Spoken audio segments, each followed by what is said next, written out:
देश में सर्दी लगातार बढ़ रही है। शीतलहर से त्राहिमाम मचा हुआ है। आलम यह है कि दिल्ली नैनीताल से ज्यादा ठंडी हो गई है।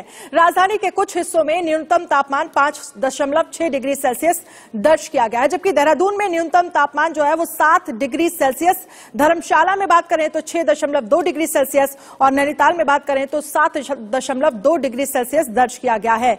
और जिस तरह से देखा जाए, दिल्ली समेत उत्तर भारत में कड़ाके की सर्दी पड़ेगी, ये मौसम विभाग की तरफ से कहा गया है। आने वाले समय में भी दिल्ली के लोगों को कड़ाके की ठंड का सामना करना पड़ेगा। ये तस्वीरें कुछ हम दिल्ली के इलाकों की आपको दिखा रहे हैं। सिग्नेचर ब्रिज देखिए किस तरह से विजिबिलिटी जो है वो एकदम कम हो गई है। बहुत पास तक अगर आप देखेंगे तो आपको नजर नहीं आ रहा होगा। आरके पुरम की तस्वीरें हम आपको दिखा रहे हैं, किस तरह से ठंड से बचने के लिए लोग अलाव का सहारा ले रहे हैं। तीसरी तस्वीर हम आपको दिखा रहे हैं नई दिल्ली रेलवे स्टेशन की, जहां पर आप लोगों को देख रहे होंगे चाय पीते हुए लोग नजर आ रहे हैं और किस तरह से अलाव का सहारा लिया जा रहा है। शेल्टर होम की तस्वीरें भी देखिए जरा कि किस तरह से दिल्ली सरकार की तरफ से शेल्टर होम में व्यवस्थाएं की गई हैं। बड़ी संख्या में लोग जो हैं वो ठंड से बचने के लिए शेल्टर होम का सहारा ले रहे हैं। जो लोग सड़क किनारे रात बिताने को मजबूर होते हैं वो लोग शेल्टर होम का रुख कर रहे हैं। और बड़ी खबर, दिल्ली में ठंड का टैग। दिल्ली एनसीआर में ठंड का प्रचंड प्रहार, शीतलहर से लुढ़का दिल्ली एनसीआर का पारा। बड़ी खबर आपको दिखा रहे हैं, दिल्ली एनसीआर का पारा लुढ़का है और कैसे नैनीताल धर्मशाला से भी ज्यादा ठंड जो है वो दिल्ली में पड़ रही है। सिर्फ बर्फबारी नहीं हो रही है, लेकिन लगातार कोल्ड वेव से दिल्ली के लोग जो है वो परेशान है। ठंड लगातार बढ़ रही है। जिस ठंड के लिए दिल्ली जानी जाती है, उसी ठंड का लोग अब दिल्ली में सामना कर रहे हैं। एनसीआर में ठंड का प्रचंड प्रहार, किस तरह से लोग अलाव का सहारा ले रहे हैं। और अगर हम बात करें, क्योंकि कोहरा भी जो है वो सड़कों पर देखा जा रहा है, जिस वजह से गाड़ियों की रफ्तार जो है वो थमती हुई नजर आ रही है। शीतलहर यानी कि कोल्ड वेव सबसे ज्यादा लोगों को परेशान कर रही है। कोल्ड वेव की वजह से ठंड जो है वो और ज्यादा महसूस हो रही है और ज्यादा लोगों को ठंड का सामना करना पड़ रहा है कोल्ड वेव की वजह से। और हमारे साथ ज्यादा जानकारी के लिए राजीव मिश्रा संवाददाता गाजियाबाद से जुड़ गए हैं, अनुराग शर्मा हमारे साथ शिमला से जुड़ गए हैं, जतिन गोस्वामी हमारे साथ दिल्ली से जुड़ गए हैं, महेंद्र माही हमारे साथ नोएडा से जुड़ गए हैं और साथ ही शक्ति कुमार संवाददाता हमारे साथ पटना से जुड़ गए हैं। देश भर में किस तरह से ठंड जो है वो बढ़ रही है, अनिल संवाददाता हमारे साथ माउंट आबू से जुड़ गए हैं। कैसे कैसे लोगों को ठंड सता रही है, इस पर हम आगे चर्चा करेंगे। अजय जांडियाल भी हमारे साथ जम्मू से लगातार बने हुए हैं। सबसे पहले जतिन, मैं आपके पास आऊंगी। आप जरा तस्वीरें दिखाइए कि किस तरह से बढ़ती हुई ठंड लगातार लोगों को सता रही है और कैसे आने वाले समय में ठंड को लेकर आईएमडी की तरफ से कहा गया है कि अभी और कुछ समय तक दिल्ली के लोगों को ठंड से निजात नहीं मिलने वाली। बिल्कुल, देखिए अगले 5 दिनों तक ठंड से जो राहत है वो नहीं मिलेगी। हालांकि 5वें दिन भी जो राहत मिलेगी वो बताया गया है कि कुछ डिग्री नीचे जो ऊपर जो है तापमान जाएगा, लेकिन अभी ठंड का कहर जो है वो लगातार देखने को मिल रहा है। कोहरा हालांकि आज दिल्ली में थोड़ा कम है अगर कल की तुलना में बात करें। तस्वीर आप देखिए, थोड़ी बहुत धूप भी निकल आई है, मगर टेम्परेचर की जहां बात कर रहे हैं आप, नैनीताल का जिक्र कर रही थी, नैनीताल में तापमान 7.2 डिग्री है, जबकि देश की राजधानी दिल्ली में न्यूनतम तापमान जो है वो 5.6 डिग्री पहुंच गया है। तो इससे अंदाजा लगाया जा सकता है कि धर्मशाला और नैनीताल से भी कम जो तापमान है वो दिल्ली में। आप देखिए लोग जो निकले हैं रोड पर वो इस तरह से भारी भरकम कपड़े पहनकर निकले हैं। और सुबह के वक्त जब 2 पहिया वाहन चालक जब निकलते हैं घरों से और उन्हें अपने गंतव्यों तक जाना होता है तो इस ठंड से 2-4 होकर जाना होता है। और आप देखिए जो लोग हैं वो किस तरह से खुद को ढक रहे हैं। मैं आकाश को कहूंगा थोड़ा आगे आए और दिखाएं कि किस तरह से जो लोग हैं वो खुद को इस ठंड से बचाने की कोशिश करें। आप देखिए मैंने भी यहाँ पर दस्ताने पहने हुए। आकाश थोड़ा आगे आइए, बात करेंगे। आप ही बताइए, ठंड काफी ज्यादा सता रही है। अब तो वो वाली ठंड आ गई जिसका इंतजार दिल्ली वालों को होता है, लेकिन कोहरे का भी अटैक हुआ। किस तरह से जूझ रहे हैं ठंड से? ठंड बहुत ज्यादा है सर, और उसके अलावा जो है गाड़ी के ऊपर टेम्परेचर वैसे ही माइनस ज्यादा हो जाता है। तो उसके अलावा जो है सुबह के वक्त जब 2 पहिया वाहन पर जाना होता है तो कितना सताती है ठंड? बहुत ज्यादा तकलीफ होती है, बहुत ज्यादा ठंड लगती है। आप निकल रहा है? हाँ, चाय की चुस्की ली आपने या जाकर लेंगे? अब लेगी अब। तो देखिए चाय का सहारा जरूर लोग ले रहे हैं। हालांकि देखिए मैंने बताया कि ठंड आज थोड़ी सी धूप जरूर खिली है, लेकिन सबसे ज्यादा मुश्किल किन लोगों के लिए है वो एक बार आपको दिखाते हैं, जल्दी से दिखाते हैं। आकाश दिखाएंगे। देखिए जिन लोगों के पास अपना आशियाना नहीं है वो इस तरह से कहीं पर भी जहां तहां जगह मिलती है वहां पर सो जाते हैं। हालांकि इनके लिए रैन बसेरे की व्यवस्था जरूर है ऐसे लोगों के लिए, मगर बहुत से लोग रैन बसेरों में जाना प्रेफर नहीं करते हैं। न जाने क्यों नहीं जाते हैं, कुछ व्यवस्थाओं को लेकर मन में संशय होता है या फिर नहीं जाना चाहते हैं, ये उनका अपना खुद का विचार होता है। ठीक है, लेकिन आपके पास देखिए थोड़ी विजिबिलिटी में जरूर सुधार है, मगर आने वाले 2 दिनों में को लेकर भी हम चर्चा करेंगे, क्योंकि तमाम राज्यों में ठंड से लेकर किस तरह के हालात है इस पर हम लगातार चर्चा कर रहे हैं। और इसी बीच एक और बड़ी खबर आपको दिखा रहे हैं। दिल्ली में ठंड का अटैक, दिल्ली में शीतलहर का कहर जारी है। दिल्ली में नैनीताल से भी ज्यादा ठंड बढ़ रही है। दिल्ली में न्यूनतम तापमान 5.6 डिग्री सेल्सियस दर्ज किया गया। ठंड ने बढ़ाई लोगों की मुसीबत। तो ठंड की अगर हम बात करें तो जिस तरह की ठंड आप पहाड़ी क्षेत्रों में देखते हैं उससे भी ज्यादा ठंड दिल्ली में पड़ रही है। नैनीताल का तापमान की अगर हम बात करें उससे ज्यादा जो पारा है वो दिल्ली का लुढ़का हुआ है। जिस ठंड के लिए दिल्ली जानी जाती है अब उस तरह की ठंड का सामना दिल्ली में रह रहे लोग कर रहे हैं। दिल्ली के अलावा हरियाणा, पंजाब, उत्तर प्रदेश और राजस्थान में भी शीतलहर का कहर जारी है। इसके साथ ही घने कोहरे ने लोगों की परेशानी बढ़ा दी है। 6 तस्वीरें हम आपको दिखा रहे हैं। दिल्ली, उत्तराखंड, राजस्थान, उत्तर प्रदेश, हरियाणा, पंजाब, जहां पर हर तरफ आप देखेंगे कहीं लोग ठंड से बचने के लिए अलाव का सहारा ले रहे हैं, कहीं लोग चाय पीते हुए नजर आ रहे हैं और कहीं आप देखेंगे कोहरे की मार जो है वो भी पड़ रही है, जिससे जो गाड़ियों की रफ्तार है उस पर ब्रेक लगती हुई नजर आ रही है। अनिल हमारे संवाददाता माउंट आबू से बने हुए हैं। अनिल, आपके पास मैं आना चाहूंगी, जरा तस्वीरें दिखाइए माउंट आबू, जहां पर सबसे ज्यादा संख्या में पर्यटक पहुंचते हैं ठंड का लुत्फ उठाने के लिए। क्या तस्वीर वहां पर देखने को मिल रही है? बिल्कुल, जिस प्रकार से हम माउंट आबू में अगर 2 दिन की बात करें तो जो तापमान में जो है 4 डिग्री का चढ़ाव आया है। जिस प्रकार से -2 था परसों, उसी प्रकार से कल 0 पे था। लेकिन आज माउंट आबू में तापमान में कुछ सुधार हुआ है और 2 डिग्री का सुधार हुआ है और माउंट आबू का तापमान 2 डिग्री पे है। अरावली की उच्चतम चोटी गुरु शिखर की अगर बात करें तो माउंट आबू का तापमान 0 पे है। लेकिन माउंट आबू में जिस प्रकार से आने वाला सीजन जो है वो पर्यटकों के लिए गुलजार बनाने वाला होगा, क्योंकि माउंट आबू में पर्यटन विभाग राजस्थान सरकार का और जिला प्रशासन और नगर पालिका जो है वो हम पर्यटकों से बातचीत कराना चाहेंगे कि आप बताइए कि किस प्रकार की ठंड है और आप बताइए कि आपको कैसा लग रहा है।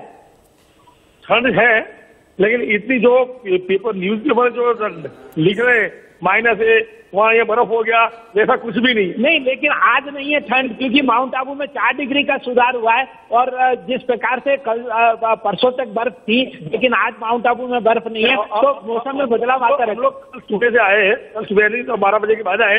हाँ, कल 0 पे टेम्परेचर था, आज 2 पे है। अच्छा, ऐसा है? हाँ, तो 2 पे की है, 8 की है नहीं, अब हुआ है जो मोबाइल में दिखा है। नहीं, मैंने सुबह में 5 बजे भी देखा था। जिस प्रकार से माउंट आबू का जो है।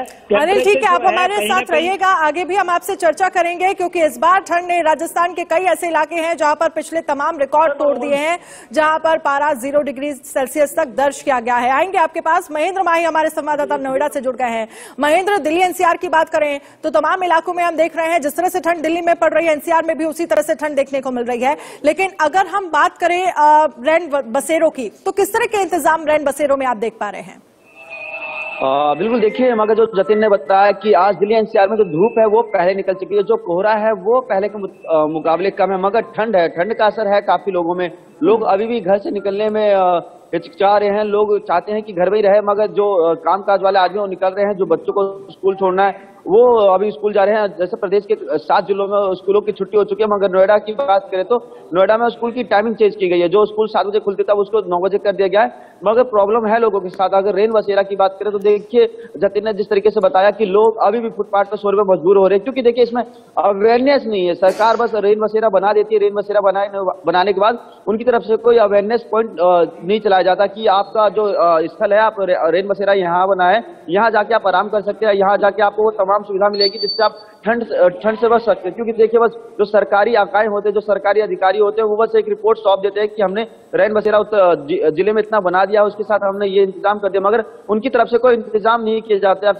ज्यादातर लोगों को पता ही नहीं रहता कि हमारे किस क्षेत्र में, किस इलाके में रैन बसेरा बना है। यही मुख्य कारण होता है कि जो लोग होते हैं, जो बेघर लोग होते हैं, वो वहां तक नहीं पहुंच पाते। सबसे बड़ी विडंबना ये है कि जो अधिकारी होते हैं बस रेन बसेरा बना के छोड़ देते हैं।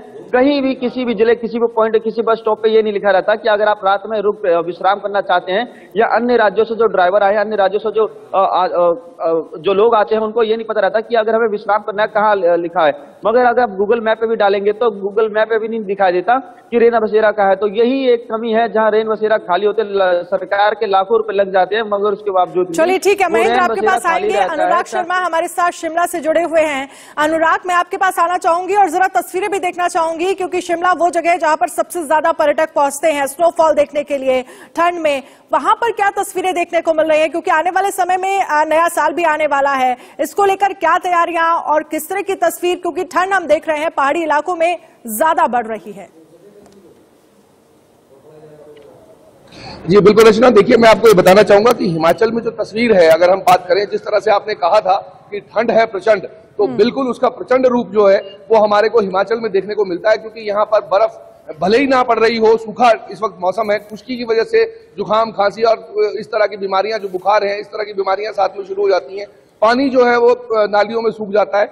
अगर मैं आपको दिखाऊं, देखिए सुबह सुबह का जो मंजर रहता है वो इस तरह से आग लोग जलाकर और चाय की प्याली के साथ में जो है वो लोग यहाँ पर अपना जो है दिन की शुरुआत करते हैं। हालांकि अभी मौसम जो है अब थोड़ा समय में मतलब ऐसा है कि धूप है, परंतु धूप भी ठंडी ही है, क्योंकि धूप में गर्म जो है वो नहीं है। बसों में जितने लोग आ रहे हैं, मैं आपको ये बताना चाहूंगा कि लगभग 5 किलोमीटर से अधिक लंबा जाम जो था मनाली से ऊपर रोहतांग तक लगा हुआ था। और शिमला के लिए भी अलग तरह के लोगों का मूवमेंट जो है वो बहुत बढ़ गया है। प्रशासन ने उसके लिए, क्योंकि न्यू ईयर सेलिब्रेशन आने वाली है, तो जितना भी पंजाब हरियाणा का जितना मूवमेंट है वो हिमाचल की ओर हो जाता है, क्योंकि सबसे नजदीक जो है वो सोलन और शिमला का जो इलाका है ये सबसे पहले पड़ता है। तो यहाँ पर जो मूवमेंट है वो बहुत ज्यादा रहती है। परंतु ठंड जो है, अगर हम सिर्फ केवल सर्दी की बात करें अर्चना, तो यहाँ पर इतनी ज्यादा सर्दी इस वक्त है कि लोगों को अपना जीवन जीने के लिए कहीं ना कहीं चाय और इनकी शुरुआत के लिए आग, जैसे देखिए कितने बड़े बड़े भारी भरकम कपड़े जो हैं वो पहनकर, टोपियां, ठीक है, बिल्कुल बिल्कुल अनुराग, क्योंकि एक तरफ बढ़ती हुई ठंड, दूसरी तरफ कोरोना का खतरा प्रशासन की चिंता बढ़ाता हुआ नजर आ रहा है। एक और बड़ी खबर, शीतलहर का कहर, दिल्ली एनसीआर समेत उत्तर भारत में ठंड और भी ज्यादा बढ़ेगी। दिल्ली, पंजाब, हरियाणा में कोहरे को लेकर रेड अलर्ट जारी किया गया है। अगले 3 दिन में बेहद घने कोहरे की चेतावनी दी गई है। सड़कों पर 0 हो सकती है विजिबिलिटी। अगले 3 दिनों को लेकर जो चेतावनी दी गई है दिल्ली, पंजाब, हरियाणा में, उसको लेकर ये कहा गया है कि विजिबिलिटी जो है वो 0 हो सकती है। और एक और बड़ी खबर आपको दिखा रहे हैं, बर्फबारी से बढ़ेगी मुसीबत। 29 दिसंबर को जम्मू कश्मीर में भारी बर्फबारी की संभावना है, यानी कि कल हिमाचल में भी भारी बर्फबारी का अनुमान लगाया जा रहा है। 31 दिसंबर और 1 जनवरी को बढ़ सकती है ठंड। भीषण सर्दी में होगा नए साल का आगाज। शीतलहर और घने कोहरे की चपेट में पूरा उत्तर भारत जो है वो इस वक्त नजर आ रहा है। और बात जम्मू कश्मीर की हम कर रहे हैं, क्योंकि ये जानकारी मिल रही है कि कल स्नोफॉल हो सकता है, बर्फबारी हो सकती है, ठंड और ज्यादा बढ़ सकती है। अजय हमारे साथ बने हुए हैं। अजय, क्या जानकारी, तस्वीरें दिखाइए जरा। आगे अजय के पास हम जाएंगे। राजीव मिश्रा हमारे साथ गाजियाबाद से बने हुए हैं। राजीव, अगर हम दिल्ली एनसीआर की बात करें तो गाजियाबाद में किस तरह के इंतजाम ठंड से निपटने के लिए किए जा रहे हैं, और साथ ही बात अगर हम करें रैन बसेरों की, रैन बसेरों में किस तरह की व्यवस्थाएं हैं गाजियाबाद में?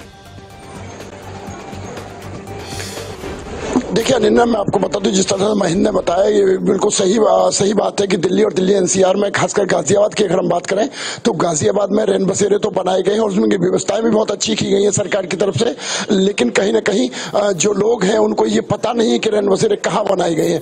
चूंकि रैन बसेरों का अगर कोई लैंडमार्क ये हो जाए और इन्हें बता दिया जाए, उनको प्रशासन या प्रशासन के द्वारा उन लोगों को ये सचेत किया जाए कि रैन बसेरे कहाँ कहाँ बने हुए, तो हो सकता है कि उन रैन बसेरों का उनको लाभ मिल सके। हालांकि रैन बसेरे सरकार ने अच्छी तरह से बनाए हैं, 100 बेड के रैन बसेरे बनाए। मैं आपको बता दूं कि गाजियाबाद में कम्युनिटी सेंटर है जो 3 मंजिल का है, वो उसमें 100 बेड की व्यवस्था की गई। बहुत अच्छी व्यवस्था सरकार की तरफ से की गई। हालांकि जो अति गरीबी रेखा में आते हैं उनके लिए खान पान की भी व्यवस्था की गई। लेकिन जो लोग फुटपाथ पे रहते हैं, जो लोग वहाँ पे जो जाना चाहते हैं, उनको आसियाना मिल जाए जो रात को वहाँ सो सके। हालांकि उनको ये जानकारी नहीं होती कि वो रैन बसेरे बनाए कहाँ गए हैं। उनकी तरफ से, सरकार की तरफ से कोई एडवाइजरी ये जारी नहीं की जाती। नहीं लोकल प्रशासन जो है वो ये बताता है कि रैन बसेरा यहाँ बनाया गया और आप यहाँ जाके उनका लाभ उठा सकते हैं। इसी वजह से कहीं ना कहीं ये देखने को जरूर मिलता है कि सरकार की व्यवस्थाएं तो होती है, बहुत अच्छी व्यवस्थाएं होती है, लेकिन बावजूद उसके जो लोग धरातल पे रहते हैं, जो लोग जीरो ग्राउंड पे रहते हैं, जो लोग जिनको वास्तविक जरूरत होती है अनन्या,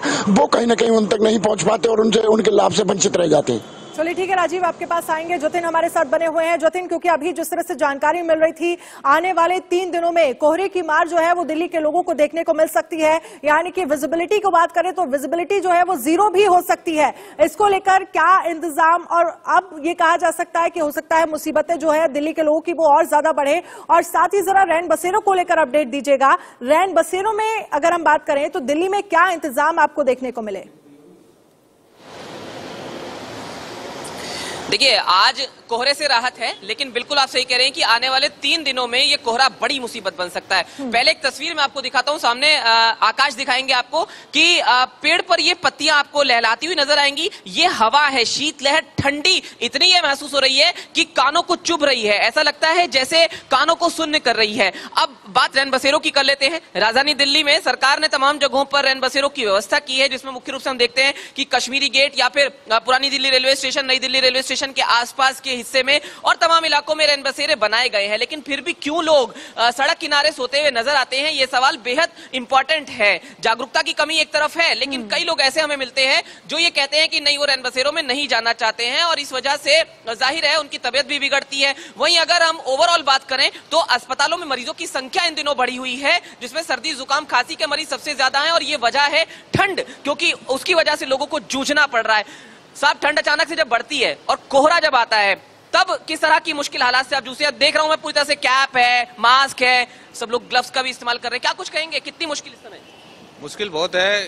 ठंड के सामने ट्रैफिक में बहुत मुश्किल का गुजारा करना पड़ रहा है। आज थोड़ी सी धूप है, लेकिन कल फिर कोहरा होगा, मौसम विभाग ने अलर्ट किया है। तो उस समय किस तरह के हालात, मुश्किल आती है? हालात बहुत खराब होते हैं, ऑफिस पहुंचने में लेट हो जाते हैं और हर तरह की प्रॉब्लम है, ट्रैफिक प्रॉब्लम है, सारी चीज की प्रॉब्लम है। ठीक है जतिन, आपके पास आएंगे। फिलहाल बहुत बहुत शुक्रिया तमाम जानकारी के लिए। तो ठंड से बचने के लिए कैसे दिल्ली के लोगों ने खुद को कवर अप करके रखा है, तमाम संवाददाता हमारे साथ जुड़े, आप सभी का बहुत बहुत शुक्रिया। आने वाले 3 दिनों को लेकर आईएमडी की तरफ से यह कहा गया है कि कोहरे की जो मार है वो दिल्ली के लोगों को और ज्यादा परेशान कर सकती है। विजिबिलिटी 0 भी हो सकती है, इस पर आपको सावधान रहने की जरूरत है। और ठंड जितनी ज्यादा बढ़ रही, क्योंकि कोल्ड वेव जो है उससे लोगों को ठंड और ज्यादा लग रही है, खुद को कवर अप करने की जरूरत है। खुद को यहां पर जो तमाम डॉक्टर्स जिस तरह की सलाह दे रहे हैं कि कैसे आप ठंड से बचें, उन पर आपको ध्यान देने की जरूरत है।